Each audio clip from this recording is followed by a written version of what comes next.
Erika Harris. I'm a data solution architect at Microsoft. It was a real honour to be asked to speak at the DevOps Talks conference. There's a really great range of speakers, very diverse topics, and I'm really enjoying it. Look, it's excellent to see a conference of this calibre in Melbourne. I think we really need more of this, and it's lovely to see some women in the audience, and I hope next year we see a few more, and perhaps a few more female speakers.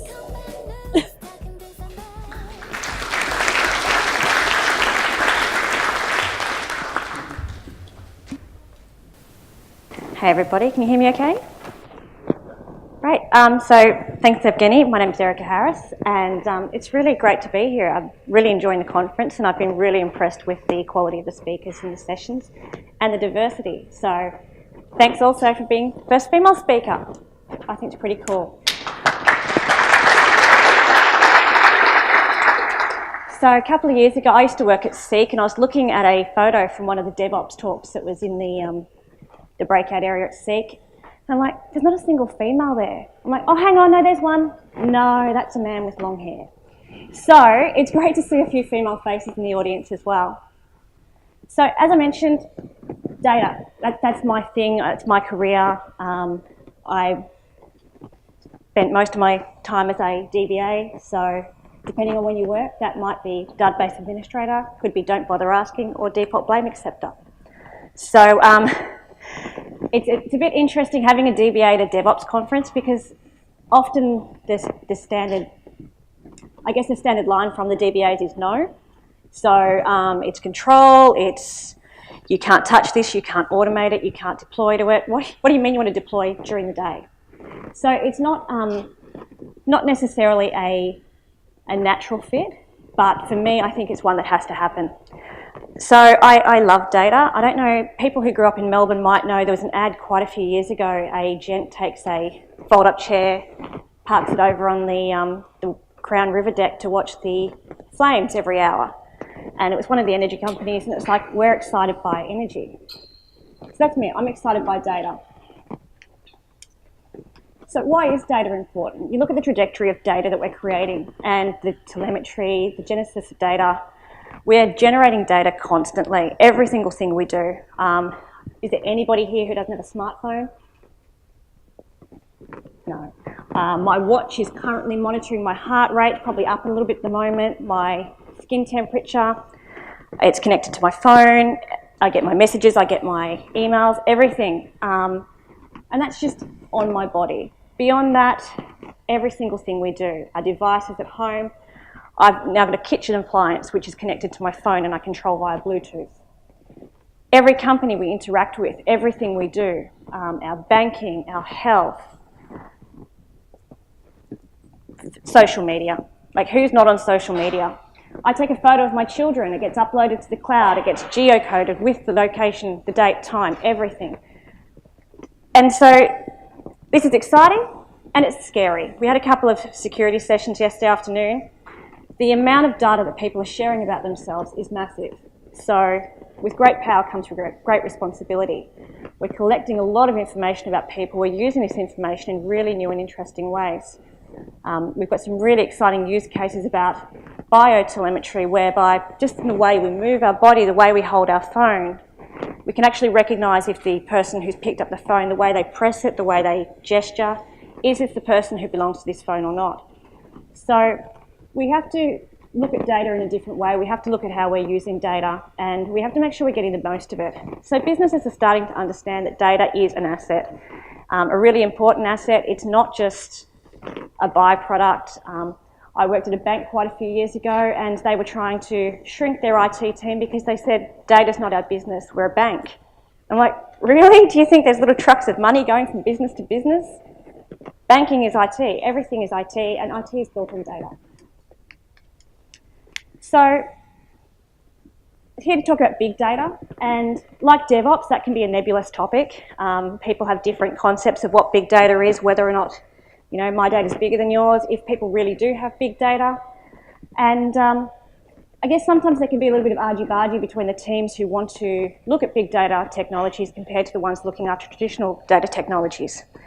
In my opinion, they're not really separate, they work hand in hand, and they both have a really useful place in our modern workplace.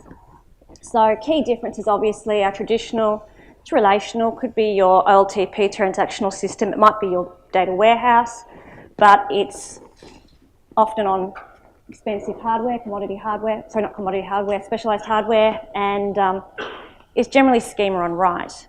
Big data, schema agility, schema on read, commodity hardware, scale out, and rapid pace of development.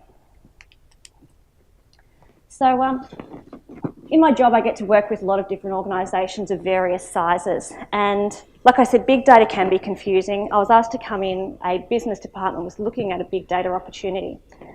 And we sat down with various people from the business. There was developers, architects, DBA. And he sat there, arms crossed. He goes, we don't need this. We don't have big data. Our data's only 1 terabyte. It's like, wow, okay. This is an Australian subsidiary of an international organisation. They've got multiple pillars of business with multiple customer bases. They've got external third-party suppliers and vendors. They have a phone help desk. They'll be getting various data about their customers in proprietary formats like images, documents, etc. They've only got 1 terabyte of data and it's all relational. So I had to take a step back and go, okay, let's talk about what big data is, because sometimes when you're a smaller company and you compare yourself to the likes of Facebook or Twitter, maybe your data doesn't look very big. So big data is not just about the size, it's not just about the volume, it's also our 5 Vs, which keep getting added to each year. So variety, different size, shapes, formats. Velocity, so we're getting a lot of IoT data now, data that's getting generated, multiple messages per second. Variability, so schemas are changing, they're not necessarily schema bound. And veracity, so the truth or the characteristics, how much do we actually trust this data? In an organisation, if we're starting to accept data from third parties, how do we know that their data is accurate? How can we trust it? If we're looking at textual data, how do we know that there's not spelling mistakes or typos? Even marrying up people, how do we know that, when someone's got a middle initial here or an abbreviation here, how do we know that they're the same person? And beyond that, with some really interesting AI and speech recognition, things like that. So when we're looking at that, how do we know when I pronounce a word and someone else pronounces it, we're actually talking about the same thing? So you might not have scenarios that cover all of these, but chances are you probably do have some data that is not schema bound, it's got a great variety, it could be changeable, it might be external so you have no control, and quite frankly, volume, you probably have more than you realise.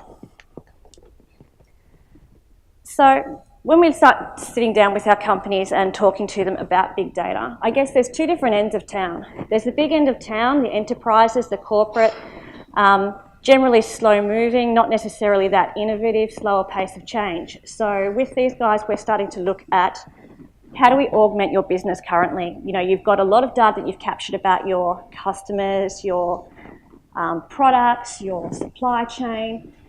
How can we look at optimizing that? Are we going to be improving your relationship with the customers? So looking at churning, customer insight, how do we on-sell, upsell? We might be looking at operations. We've got a really good use case out in Canada looking at pipelines over very, very vast periods of land. So looking at things like drones and video technology, and again, analysing that and seeing, is there a fault or a chance of breakdown? Can we predict that something's going to go wrong? Or in a warehouse, it might just be, can we look at the supply chain? Can we optimise this? Can we look at remaining useful life and work out that a piece of machinery is going to break soon?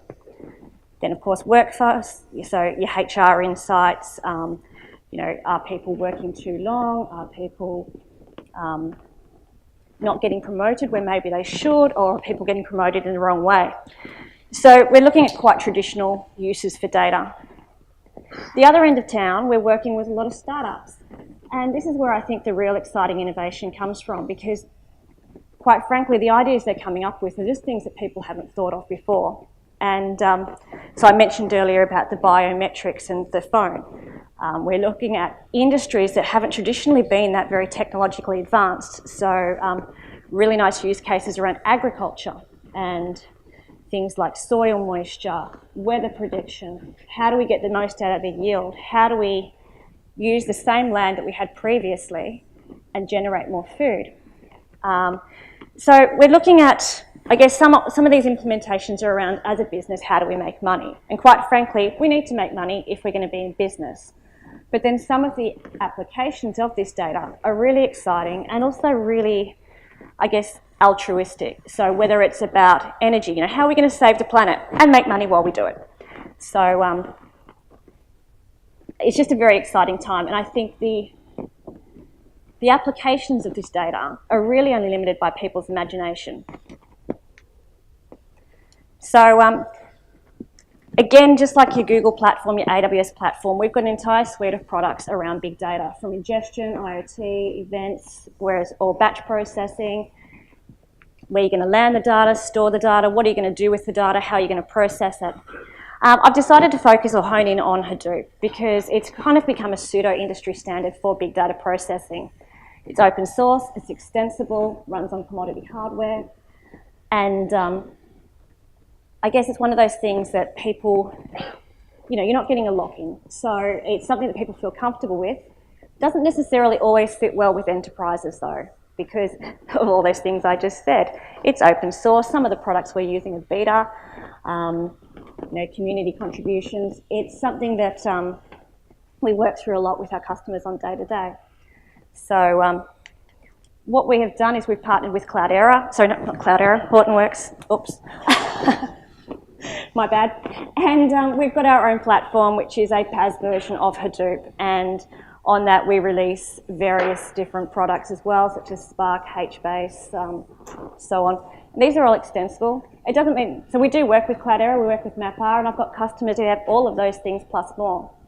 But what this does is actually really abstracts you from compute, because let's face it, nobody wants to be managing boxes. We don't want to name them, we don't want to pat them, we want to kill them when we're done with them.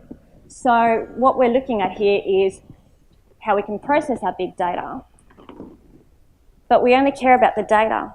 The engine is disposable. So let's abstract it, let's remove all the storage, keep it completely separate, still have your security, you might be able to use it for different applications, or you can share it amongst clusters. And also, how do we fit this tooling into what we're doing currently? So we've got our existing CI/CD processes, we've got our version stores, and we've got our development pipeline. So we want something that's going to fit in with that. So, like I said, the big advantage of this is the fact that data is abstracted from the compute. So we can spin up multiple clusters and share data, and we can have access controls across those. So some clusters might be able to write to the data stores, some clusters might only be able to read to the data stores, and we can share data. Or we might have unusual access patterns or usage patterns. So I might have a Spark cluster that I run 24/7. And I might need to do something else, or I might need HBase for a while. So I can fire up the HBase cluster during the days when I want to use it, maybe only Monday to Friday, and I can actually use that same data that's being used by the Spark cluster. So it lets me get, I guess, the elasticity of the cloud, lets me pick and choose how often I want to run things, and whether or not I need to run them all the time. Because let's face it, I don't care about the compute. So I'm just going to take a little moment to pause with one of my favourite sayings. So when I started in the industry, I was a graduate at the NAB, and I had a really fantastic mentor, and this is basically the first lesson he taught me. Work smarter, not harder. So this doesn't mean be lazy, but it means, let's face it, we're in IT, we're reasonably paid individuals. Our time is expensive, and we should probably use it wisely. So this is something that was kind of ingrained to me from day one of my career, and being asked to speak at this conference, I think that's part of the DevOps mentality that really resonates with me, because everything is about continuous improvement, continuous development, and not just of the systems that we support, but also of ourselves. So if we're working smarter, not harder, that means that we can spend the time, learn a skill, learn a technology, automate it, improve it, make it stable, move on, learn the next thing, the next new shiny. So it means we're spending our time in something more useful. And that's something, like I said, that's, I guess, maybe why as a DBA I really, what's my word? I really empathise or kind of enjoy the DevOps cause. So how do we integrate that with HDI that I was just talking about?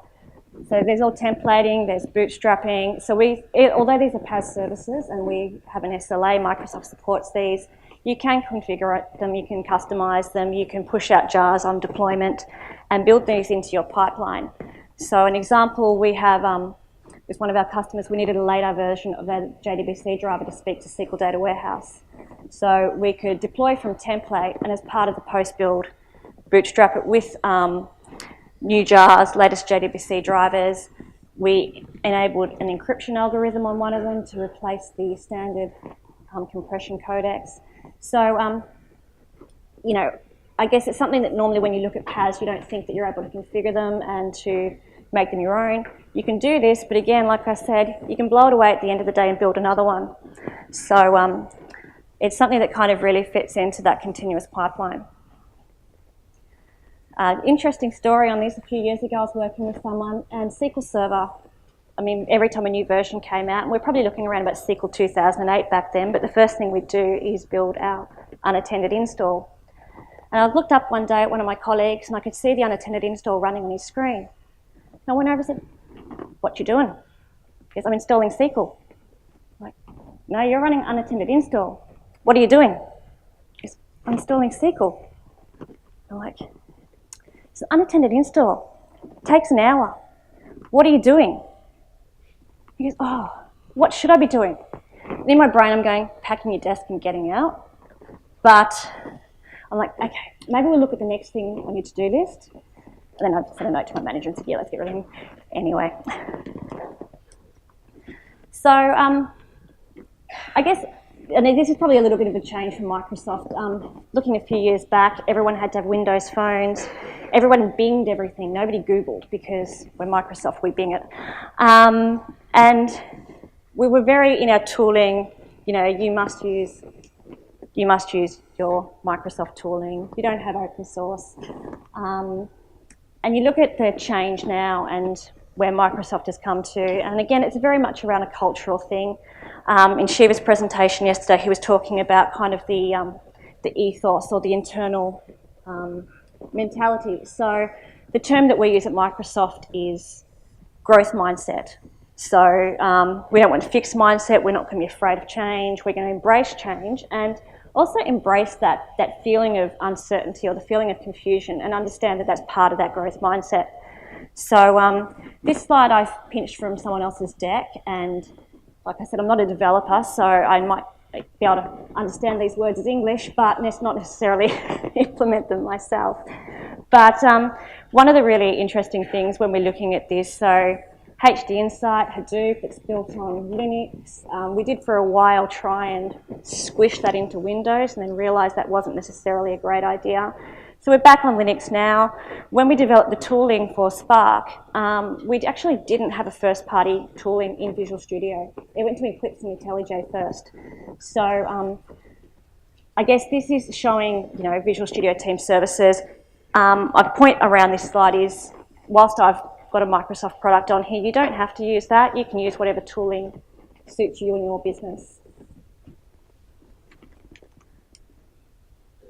And I mentioned earlier that part of our job, we do get to spend some time with startups and look at really interesting and innovative projects. So I just want to pop this slide in. This is around the BizSpark program. So if you are a startup, I recommend you have a look at this. This gives you some free Azure services, some free licensing, and also some access to technical specialists who might be able to help you in your business, whether it's just with, you know, teach me how to do X, Y, Z, or hook me up with someone who's done something like this before. And finally, there's just some links. I think I've kind of rushed through this today because I was very cognizant of the fact that I've only had half an hour, and instead I've only taken 15 minutes. That's what happens when you're so